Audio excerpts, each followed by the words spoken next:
Governor Rick Snyder grew up in Battle Creek, Michigan, the son of Dale and Helen Snyder. He spent his summers working at a local general store and witnessed his parents mentor young people towards success, a role he carries forward today in his role as a business person and leader. After graduating from Battle Creek Lakeview High School a semester early, Governor Snyder earned his 3 degrees from University of Michigan, all by the age of 23.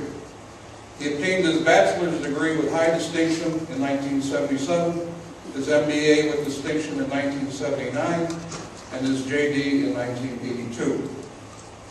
Governor Snyder has a solid record as a job creator.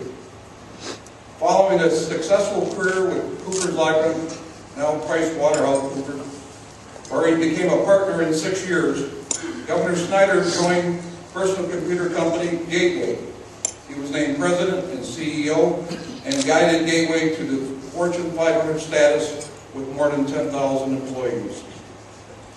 He returned to Michigan in 1997 to work in venture capital. He co-founded 2 Ann Arbor-based venture capital funds, Avalon and Ardesta, whose mission was to be a source of capital to innovators and entrepreneurs and to turn budding ideas into new Michigan companies. Governor Snyder has been a leader in economic development, working to diversify Michigan's economy to attract global companies, while providing a positive climate for existing companies and entrepreneurs to thrive. In 1999, Governor Snyder was named the first chair of the Michigan Economic Development Corporation, where he helped lead MEDC to one of the nation's most respected public-private economic development programs. In Washtenaw County, Snyder provided the leadership behind the nationally recognized local economic development organization, Ann Arbor Spark. A political newcomer, not anymore, and self-proclaimed reformer and moniker One Tough Nerd, Governor Snyder has pledged a common-sense approach to efficient and effective government, applying business management principles for creating jobs and reinventing the economy, reestablishing Michigan's innovative spirit, and restoring the state's reputation as a place where families and individuals enjoy a high quality of life. Governor Snyder and his wife, Sue Kerr Snyder, were married in 1987. They are proud parents of Jeff, Melissa, and Kelsey. And I would hope you have a warm welcome to Governor Snyder.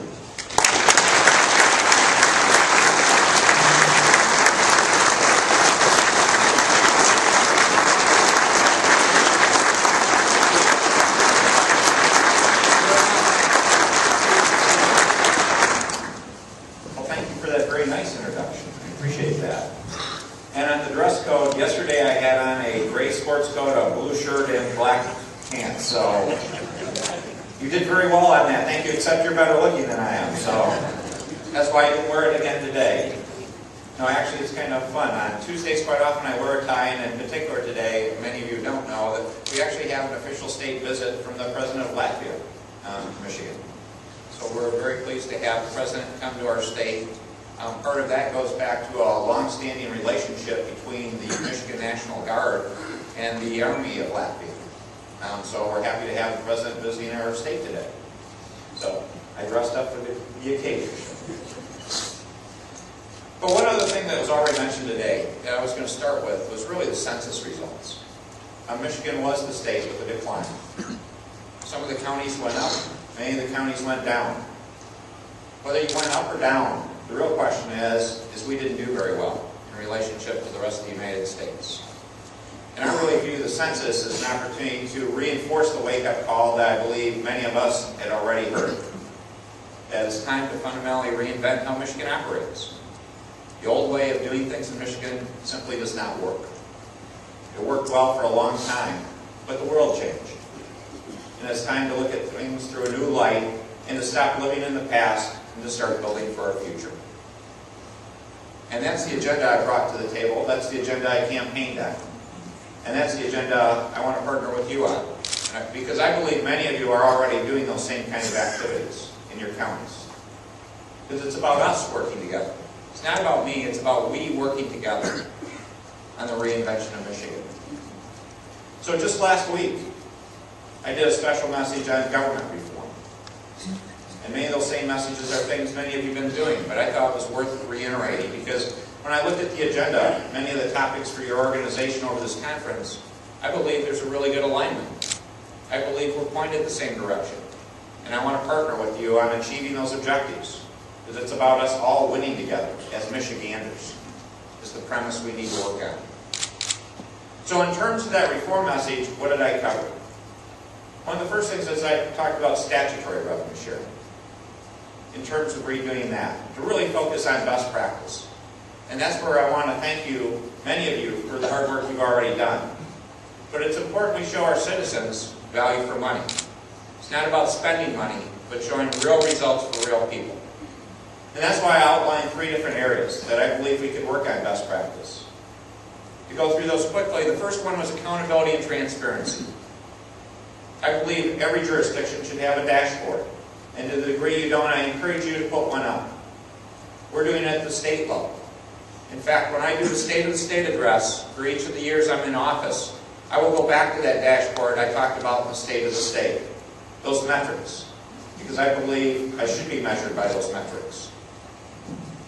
The second piece was a citizen's guide to financial health. We did that at the end of January. The groups that did it for us also built a template for local jurisdictions to take that template and to drop in your numbers and to essentially give an output that's the financial guide for citizens. Because if you look at the state in particular, we have the CAFR. And the CAFR is a document that's not made for human consumption. It's over 200 and some pages long. So we asked the Michigan Association of CPAs, the Citizens Research Council, a number of business leaders, a number of groups to come together and to do a version that would be easier for people to understand. And they did a good job. The highlight of it actually got too tied up in employee compensation. The real highlight to me was to show all the liabilities we'd incurred as the state that we weren't making payments on. It's over $47 billion at the state level alone. The number's actually higher if you add all municipalities and all other jurisdictions together by a significant margin. So I encourage you to do a citizen's guide. Put it up on the web. Share it with your citizens. So that was the first topic. The second topic was public employee compensation. And that's a tough topic because the people working for our organizations are good, hard-working people. That's something I've really appreciated joining state government, is how good the state workforce actually is. In many respects, they've been a victim of the bureaucracy that I'm trying to get out of their way to make them more empowered. But we do need reforms there in many respects.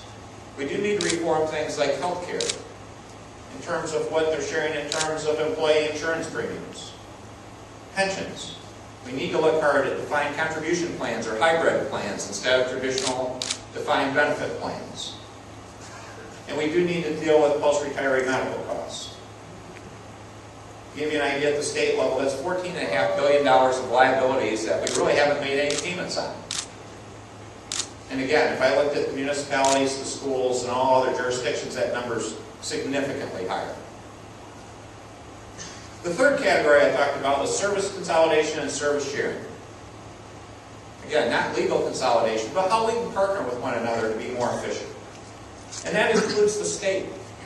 If you look at what I said, it was how jurisdictions can partner with their neighbors, with the counties in particular, if they had to be a local jurisdiction, or with the state of Michigan.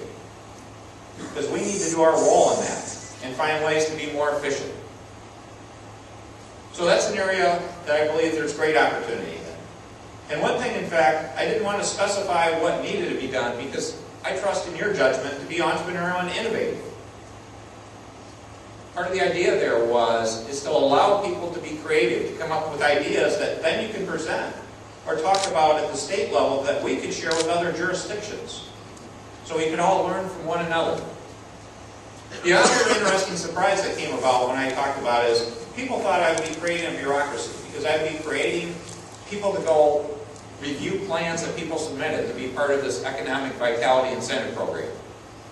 And I said, no, we're not going to have people approving plans. Why should we?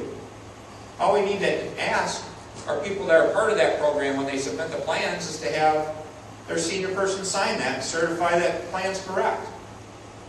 We should believe people. For local officials, if we can't believe elected officials in that regard, we've got a much bigger problem. So my view is we didn't need any bureaucracy. We're just going to trust people to do the right thing. That's the way we should operate.